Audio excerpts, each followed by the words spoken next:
the Vatican on Thursday accepted the resignation of Cardinal Timothy Dolan and announced that Bishop Ronald Hicks from Illinois will become the next Archbishop of New York. I want to bring in Bishop James Massa to talk about this change, this shift, a big headline we've been following. Thanks for being with us tonight, Bishop.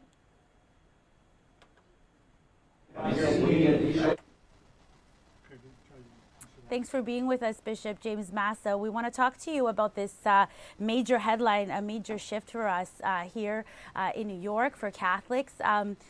So what do you think of the change? Well, every time a new bishop is appointed by the Holy Father, in this case Pope Leo, it is once again an assurance that God is taking care of his church, giving us a new shepherd. And we have a wonderful new shepherd in Bishop Ronald Hicks, who comes from Chicago. He has a wonderful track record, a wonderful journey as a priest and bishop. And we're really quite fortunate to have him as the successor of the well-known and beloved Cardinal Timothy Dolan. We know Cardinal Dolan submitted what's a mandatory letter of retirement. Is that correct? That's correct. At age 75, every bishop around the world has to submit his resignation to the Holy Father, to the Pope. So Cardinal Dolan did that a year ago. Yeah. And his was accepted, of course, as you know, today. So when we see a change like this within the Catholic Church, what should Catholics in New York know? Or will they really see any notable change?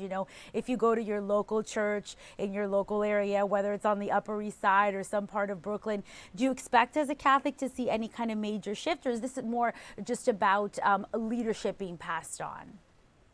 Yeah, the influence of a new pastor, of a new church happens slowly. The day-to-day and week-to-week life of a local Catholic parish will not change much in the coming months. But Bishop Hicks will make the rounds, and I think people will begin to see him, to experience his own personal touch. He's a very humble man, a very gentle in spirit, and he just has the heart of a pastor. And I think he conveyed that today at the press conference this morning, and he has throughout the day as he's been meeting New Yorkers and various members of the archdiocesan staff. It was a particular moment of pride for me when he greeted all the seminarians over which I have charge here at St. Joseph's Seminary in Yonkers. And the men were just so much, put at ease by his gentle presence. It was very touching. Now, I see joy on your face. I don't know if it's the holiday season because Catholics are getting ready and Christians are getting ready to celebrate the birth of Christ, or it's because you approve of this shift. You're excited to see the change. Of course, this doesn't have anything to do with anything other than a mandatory resignation, but you look happy. You think he's a good choice. Yeah. I think he's an excellent choice. When you read his biography, one thing stands out to me. For 5 years, he was down in Latin America, taking care of an organization called Our Little Brothers, Nuestros Pequeños Hermanos, and an organization that looks after over 3,000 children who've been orphaned or abandoned. And they're in 9 different countries in Latin America and the Caribbean. And that was his work for 5 years. He volunteered to do that. Right. He was a successful seminary teacher and administrator. He had worked in many different parishes. But this was something he wanted to do in order to meet the needs of those who are most vulnerable in our society. So he has a pastor's heart and a missionary heart. Mm-hmm. He wants to be a bridge between people and God. So I can't help but be joyful Well, to your point, charity is certainly part of the faith. And when you look at leadership, you want to see people that do by example in any organization or in any entity, so to speak.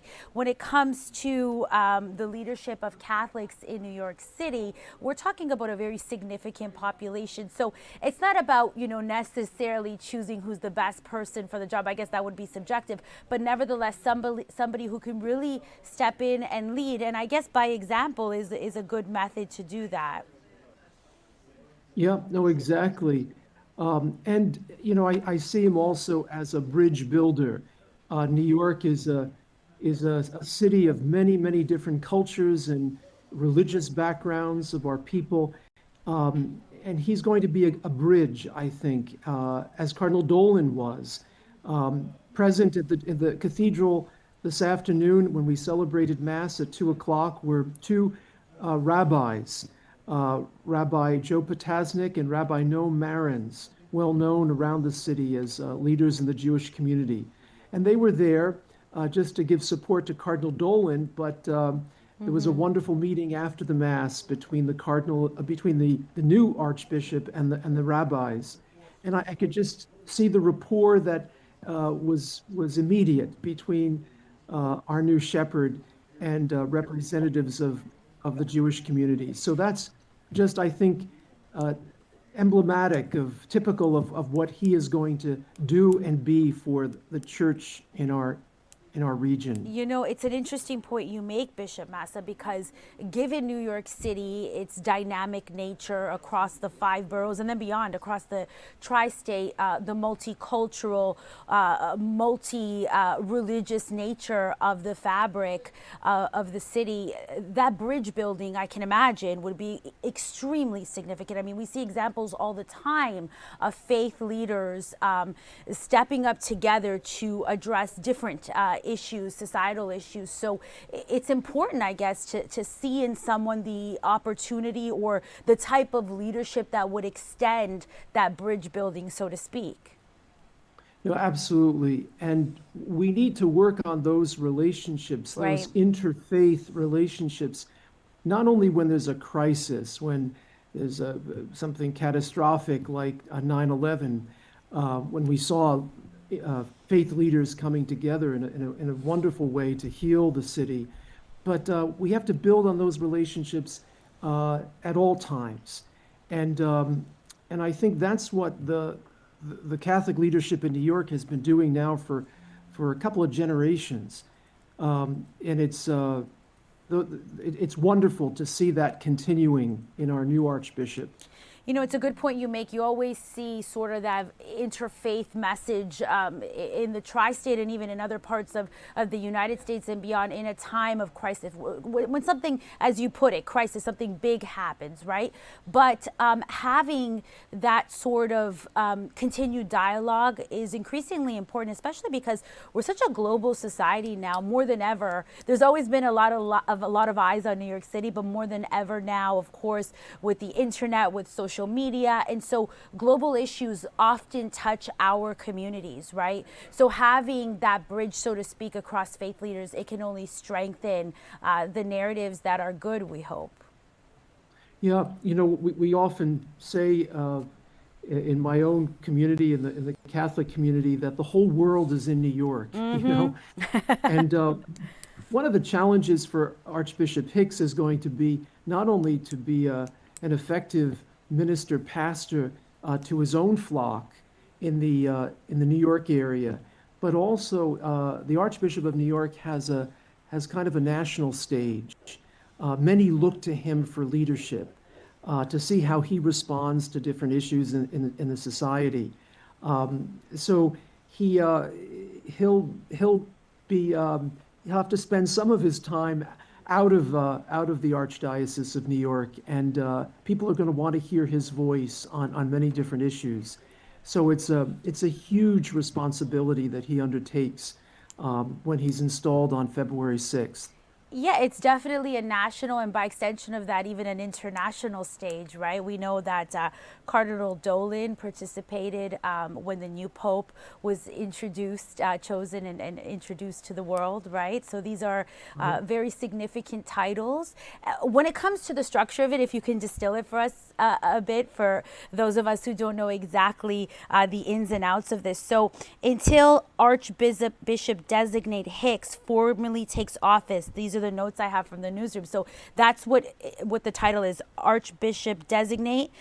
We know that Dolan will continue to oversee the archdiocese as apostolic administrator. Can you break down all that for us? What does Sure. that mean?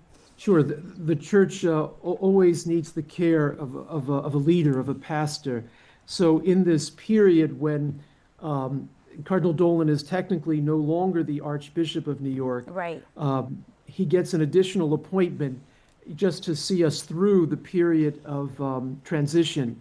So he's the Archbishop designate until the new Archbishop takes the crozier and sits in the chair, the cathedra. That's where we get the word cathedral. The Right. chair in the church, the big church of St. Patrick's Cathedral, is called the cathedra. Uh-huh. And when he sits in that chair and the congregation applauds, Yeah. that's the moment he is Officially the new. becomes.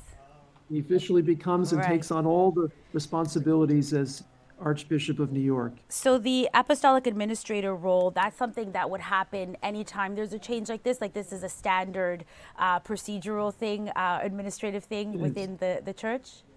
It is indeed. It Yeah. is indeed.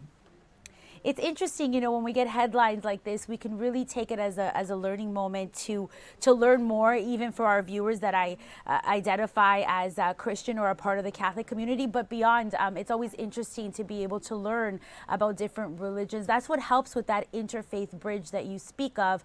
When it comes to our viewers or those engaged in the news headlines, this is certainly a big story for us here in New York.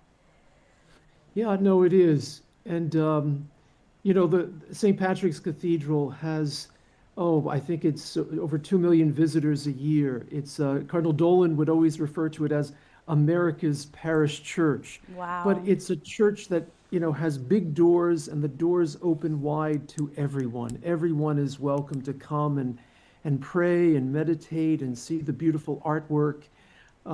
It's God's house, and God opens wide his arms to everyone.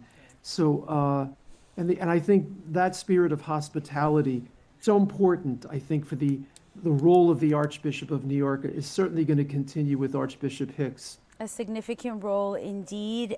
Bishop James Massa, thank you so much for being with us. It's the holiday season. I know you're busy. We do appreciate your time tonight. Great to be with you, Stephanie. Happy holidays to you. You as well. God Thank you. bless.